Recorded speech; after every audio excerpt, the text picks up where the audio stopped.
Welcome to Training Unleashed, the show that will help you design and deliver training that's off the chain and will make a difference. Now, here's your host, Evan Hackel.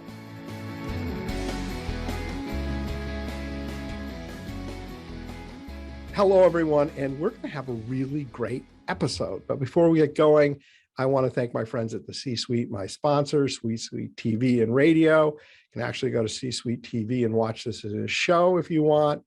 But we're going to have a great show. You know, the title of the show is Training Unleashed.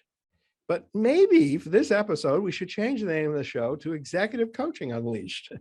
Because today, our guest, Jenna Dillon, and she's with the Executive Performance Institute for Coaching, is an absolute expert on executive coaching and the impact and power of executive coaching. And, just a little, just going to steal a little thunder from the show, because I know what you're thinking is, well, all Jenna wants us to do is hire her as an executive coach. She's going to be giving us a lot of free information, but she actually has something that you don't really see very often, which is she actually has a training program for you or people in your company that want to be executive coaches to actually get the skills they need to bring back, which I think is super, super cool. But let's just get into this for a second. Why do companies care about executive coaching? Why do they hire people to do executive coaching? Thank you for asking that, because not many people do. I would say, just like the metaphor of having a doctor or a surgeon, you can't do surgery on yourself. That's why we're there. We're there to be able to see what's happening in an organization that, because they're in the organization, they couldn't see it. Whether it's a systematic issue, whether it's a communication, a leadership issue, whether it's a problem around their productivity and their teams or the results that they want to accomplish, we're there to be those set of eyes. So I always like case studies. Mm-hmm. I always like, we don't need to name companies. And by the way, your list of companies is really cool, and you got great companies, and I'll just shout out, like, DreamWorks is one of them, which is really cool. But just don't say the name of the company. You don't even have to say maybe the position would be nice, but not the person. But what did they think, feel, and then through the coaching, how did that go? And then what were the results? Sure. So I'm happy to share. I work with a number of different industries, but the one that comes to mind that I'll share with you is a company in the entertainment industry that I started working with probably 6 months before the pandemic hit. Started working with two of their leaders, an executive producer and the CEO. And that continued to transpire into me working with the organization in a number of different capacities. But predominantly, I was brought in first to just give some leadership training and communication techniques to the leaders of the company. And as you know, when the pandemic hit, a lot of industries had a roller coaster ride, to say the least, and especially the entertainment industry. But what was so exciting, actually, and not just for me, for them to experience, is from the time that March 2020 hit, where the entertainment industry and the majority of my clients got hit in some fashion with that pandemic, they grew and have grown since then 200%. Wow. Yeah. So they have hired probably over 80 employees since then. They have been able to generate more revenue than they ever had. And so they've been clearly learning how to do something right and be bulletproof in their economy. And did you do executive coaching with them, or was it more group leadership and other things? So I have done executive coaching with their leaders, both one-on-one. I have done strategy sessions with them. I have done like retreats with their management teams. So a number of different capacities, and not just me. When I say me, it's my company, like people in my team as well. Right. You're more than you. Right. Yeah. Perfect. So let's just, because, I like to get into details and specifics. The most senior executive that you worked with, Uh-huh. Were they happy to have you work with them, or were they resistant? Oh, it was thrilling, actually. And I say that intentionally. So the way I define thrilling is it's exciting and there's a little bit of like doubt or question or fear. And so when we first started working together, we didn't know a lot about each other and we didn't know how we were going to work together. So there's where I mean about the doubt. And with every conversation that we have, there could be a new challenge coming up that I'm going to be learning about. Or there could be a new approach that he or she, whomever that leader is, doesn't know is coming, right? So there's a little bit of this unknown, and how are we going to partner and work together that becomes quite thrilling. And the more that I've continued to work with this particular leader from this company, the more we have built such a wonderful, intimate working relationship where there's a lot of trust built, and we get to be creative and very intellectual at the same time, kind of like a right and left brain minded partnership, if you will, that then we can help him learn how to develop himself and his teams and organization. So I really love your answer, because in my experience, and at one point I was running basically a $5 billion business. Mm-hmm. And I think one of the things, the obstacles, those mental breakdowns, is people feel like if they're given a coach, that it means they're not doing a good job, they need to be fixed, that they're broken. And my experience has been exactly the opposite, that when you provide somebody a coach, they're actually thrilled, happy, and appreciative because the company's actually investing in them. And it gives them a way to have meaningful conversations with somebody who's purely there to help them with no ulterior motive. And that makes such a really powerful relationship. Yeah, absolutely. Absolutely. I would say hands down, if someone hasn't been working with a coach and they're a leader especially with a team or multitude of different teams, it's important to consider having a coach because it's not there to necessarily come in and fix a problem that you're experiencing right in that moment. It's saying, hey, we're your Jiminy Cricket that's resting on your shoulder that can be your other set of eyes so that, one, you don't keep creating blind spots that you unintentionally mean to do, right? Because again, going back to you can't do surgery on yourself. And two, you can be working however you want. You can have the work schedule as a leader in a company of whatever that looks like. You can create that, and we can help support that person to create it. So if they want 3 days a week, if they want more time and energy to be doing the things that they want, you can have a coach for that. We're not just here to come and help with a pain or a challenge that you're experiencing. We're here to help you have a little bit more freedom and fun in your life. Yeah. So let's just take a second. And I love role playing on this show. Okay. I'm a new executive. Okay. And you're going to explain to me how the coaching relationship works and what your expectations of me and what my expectations of you should be. Okay, great. So, Evan, I would say we don't know each other a whole lot. So we're going to be able to get to know each other through a multitude of different conversations that I imagine you aren't used to having. Okay. And the more that I do this one-on-one coaching work, the more I find how rare it is that people have conversations like this. So I want you to know you can share as little or as much as you want for the purposes of it bringing you value. That's all right? Cool. Anything we talk about will be confidential. And to give a little flavor to it, we're going to get creative in the process. We're going to partner, not me advise you, but we're going to partner where I'm going to try to figure out how is Evan's brain working for him or against him? And not only should I be able to understand that, I want you to be able to see and understand that too, so we can think together and coach you together. Well, that's cool. So how do we actually do that? That's great.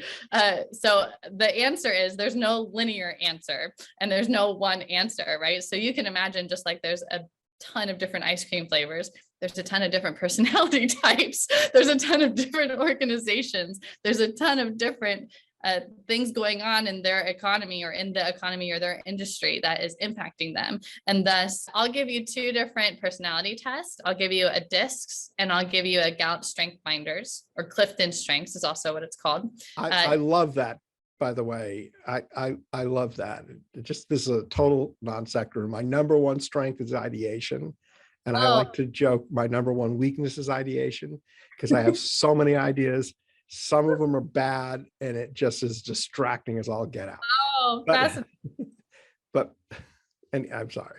You digress. Yeah, no, that's fascinating. So we'll do that, and that'll give us both a portfolio, if you will, of your personality. What are some of your strengths, right? What are some of the things that you're motivated by? And I say we will look at them together because I want you to understand yourself in this way, right? Then we'll start talking about some of the challenges you're experiencing. What are the goals and initiatives that you're wanting to accomplish yourself as a leader in your organization? We'll get very, very clear on what are the results that you are wanting to have from coaching. Okay. And then we at least have our runway set. Okay. So that's really how we start working together, is we get our runway set so that then we can focus on vision, the goals you want to accomplish. We can look at the intention that you have, both from a mindset, having a very intentional, clear mindset, a very intentional and clear strategy that we can come up with together. And then we look at the implementation of those 2 things happening. So we're monitoring, we're tracking, like what's going on in the process, what's working, what's not, right? So how often do we meet? So that is typically anywhere from 2 to 4 sessions a month. And I say typically because how I work with my one-on-one clients, the leaders, is we'll say that they have 3 to 4 hours a month, and they can splice up that time how they want in the month. So they have free reign to figure out what will work best with their schedule. Do they want 2 90-minute meetings in a month? Do they want 4 45-minute meetings if it's 3 hours of time, right? And I actually love giving them that choice because they get to figure out what's best for them, which is all the more building their leadership skills, right? Cool. Yeah. So, I'm new to this coaching, but I get the feeling like you're never going to tell me anything, because you're going to just say, tell me more. Why does that matter? What are the possibilities? And you're just going to ask me these evoking questions, so I only solve my own problems. Should I expect that, or should I expect like actual advice?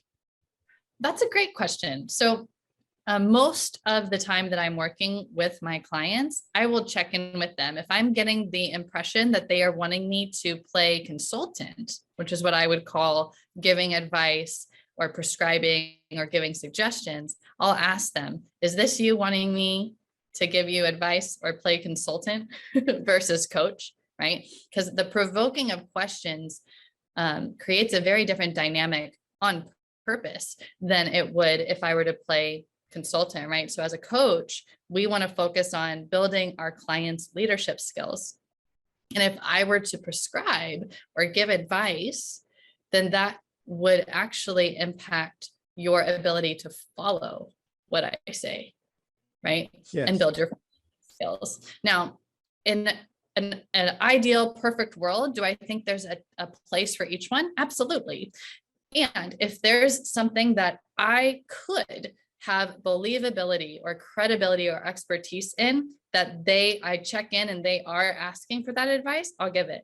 However, before I take that bait, because I don't want to, right? But I don't want to assume that me giving advice is going to actually serve them best. I will slow way down. I'll ask if that's what they're asking.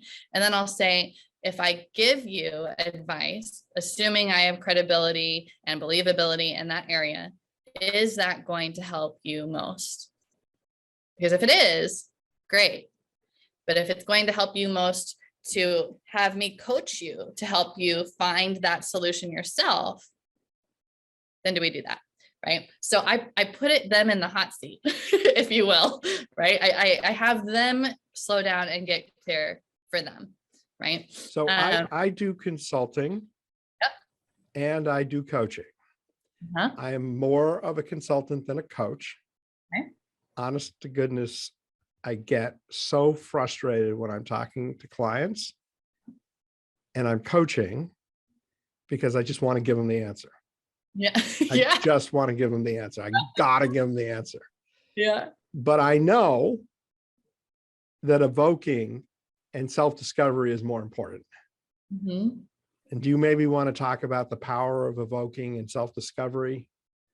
Oh my gosh, sure. And I'll actually give a metaphor around children. Why are adults so fascinated with children? It's really fun to see them learn. It's really fun to see how they develop, right? And they're enjoying at a young age, it's like everything's new. And there's this awe, this wonderment, right? It's the same way for adults because we're all just, and I say this in the best way, we're all just kids still at heart. We're all little boys, girls, all of that, right? And so if we can, we meaning the coach and the client together, can help that leader or that client create a mindset where they seek out discovering more. They seek it. They don't just value it, they seek it and they're curious about it.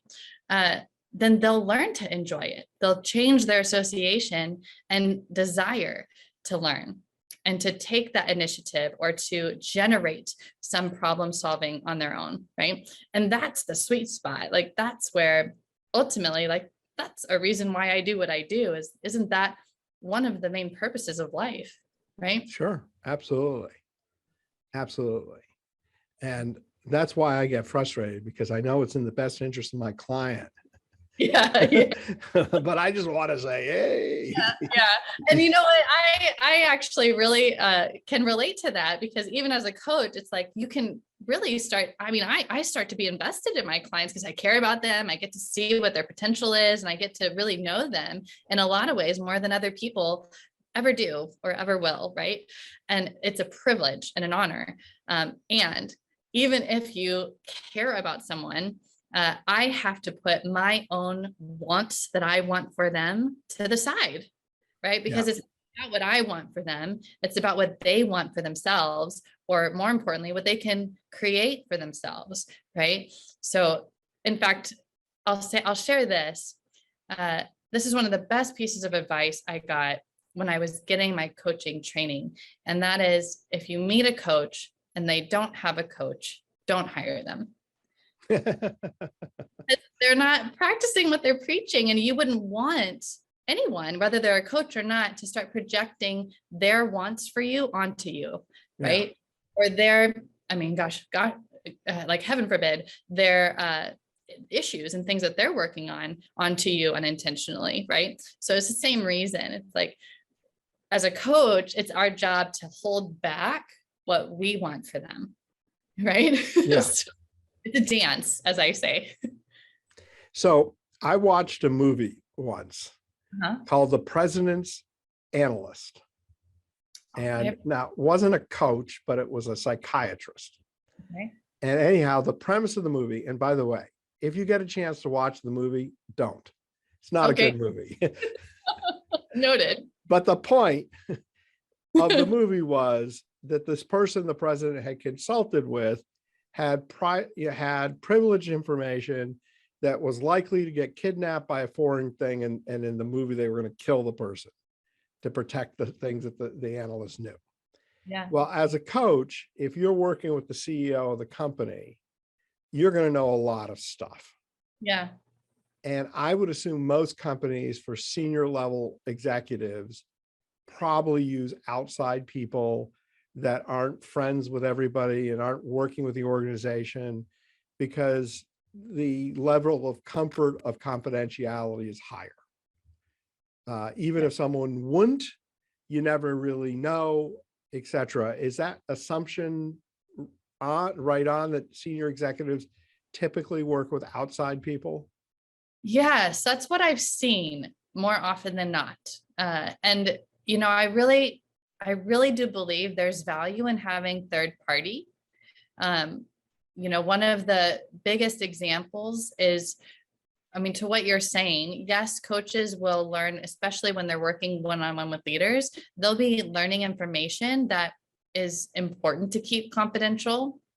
But the thing that I can continue to remind myself and humble myself with is to live in the question of, what else am I not seeing here? Or can I learn about this organization?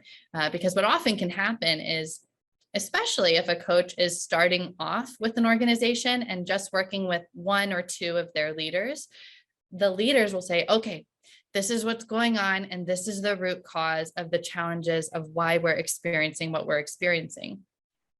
And what can happen is a coach will believe them and take the bait. And not that the leader is necessarily wrong, but we have to try to imagine that is what they are seeing. And they are one piece of a perspective of what could be happening systematically. So for us to stay curious and try to find other perspectives and lenses and actual data of what's going on in the organization can all the better help them, right? Sure, absolutely. So let's shift gears a little bit here. And now let's move down the hierarchy from senior management to some more mid-management. A lot of companies have their own, within the HR department, within the training department, have their own coaches. Mm-hmm. And little different, but I think the same goal, at least that's my opinion. And, one of the things your company does is train people on how to be coaches. And I'm bringing this up for my audience sake, because a lot of my audiences work for companies, mm-hmm. and they may be interested in having coaching as an option or something that their HR department or their training department offer. Because, and you talked about it a little bit, but the ROI on coaching is massive. And it's really how you keep people fresh. It's how you keep people out of brain, just repeating themselves and, tunnel vision, I guess is the word I'm looking for. So coaching is a huge positive thing to help organizations grow. Middle management can use it a lot. Maybe a slight bit more blending of coaching with training, like leadership training, skills training, might be slightly more. I'm speaking. You can tell me I'm right or wrong, but just talk to us about how your company works with companies that want to train coaches and things of that nature. So I will now stop talking. Absolutely. No, you're doing great, Evan. So the high level of what we can do with an organization is pretty vast. And so depending on if they're looking for specific people on their team or staff, leaders who could develop their own skill sets to essentially be an internal coach of some sort, or servant leadership is a common leadership style that is being talked about more and more, that can be very synergistic skill sets to that of a coach. If they're looking to develop those skill sets to not just lead themselves, but innately, automatically develop leaders that they're working with, then we can train them through our training programs to do that. And so if it's in mid-management that is wanting support, we get really specific around getting all the data, like I mentioned earlier, to understand what would their tailored training program look like? Yeah. What strengths of that organization? What's the personality or the core values of their culture that they want to stand for? Let's get really clear on the leadership style that they want to be having synergistically in their teams or in their organization, so that, again, we have all the data to tailor the training program to them, right? So it gets fun, it gets creative, and it gets to be their own program, essentially. Sounds really cool. I'm going to interject something. Sure. We have a lot of people in franchising. The show's not all about franchising, but just by the nature of my training company, we are the leading training company in franchising. And a lot of franchises have business coaches that work with their franchisees. And it's a combination of people that provide information and to some degree or follow compliance and things like that. But they do a lot of consulting. But what I find is very few of them are actually trained in consulting. So I'm just a shout out to my franchisee people listening to the show, considering getting actual training on coaching skills would make a massive difference. Oh yeah. I mean, I will even say, if I may add to that, is being able to know things to educate people on is one thing. Being able to train them on it is another skill set entirely, right? Yeah. So whether it's speaking, like being able to speak through a one-on-one dialogue or a team or room of people as a keynote speaker is a very different skill set, right? And it's a very different skill set to be a facilitator versus a trainer who's doing educational training, right? So all of those different skill sets are different and unique. Absolutely. So we're running out of time, but I know that there are people listening that would love to know about your company, what you do. I know you do more than what we've been talking about, and who are the kind of clients you like to work with? Sure. So the firm I have, Executive Performance Institute for Coaching, we work with high performing individuals and companies. When I say high performing, I mean there's a certain personality type amongst that person or company. So they are continuing to want to seek out how they can get better. They want to continue to generate more and grow, or they're open-minded, they're forward-thinking, and sometimes going so fast can get in their way, right? So there's we say like a predictable set of leadership challenges that can come with someone being a high performer, and we specialize in that profile. In terms of how we work with them, my team and I, we do one-on-one coaching for mid-management, upper management. We do leadership training and development. So in training sessions where it's interactive educational sessions. Are you doing that live, virtual, or online? We do live and virtual interact. Rarely do we have modular training because we find tailoring it to the team actually helps their results become more expedited. Sure. But we do both virtual and live. And that includes virtual and live facilitation meetings, whether it's around creating a strategy for their initiatives or building a rewards recognition program. It could be a number of different things. And then we do keynote speaking. So for conferences, for networking groups even, or for annual kickoffs, right, for companies. So we do all of those for organizations. Outside of that, as you've mentioned, Evan, we have a set of training programs where we actually can train and develop executive coaches. And that is hitting on that pedagogy, andragogy, which is the art of teaching adults that I just love, right? So it's a way that we can actually train the trainer, whether they want to be coaches of their own in their own career or they're leaders in a company. Is it in person, and how long does it generally take? So with the training programs, we can be in person, but obviously with the pandemic, we are flexible, and the majority, if not all of our training programs can now be online virtually through Zoom. So we have our 1.0 training program where they learn how to have the business development and training for one-on-one coaching and small group coaching. That's a 6-month program. And then the second training program, our 2.0 training program, is a 9-month training program. And that's like coaching to the masses, if you will. They learn how to facilitate meetings, keynote speaking, interactive trainings and webinars, and being able to know how to develop and have business. But you're not 40 hours a week. No. This can be, and it would be anywhere from 10 to 20 hours a week of training. So it's very intensive. It is. Yes, it is.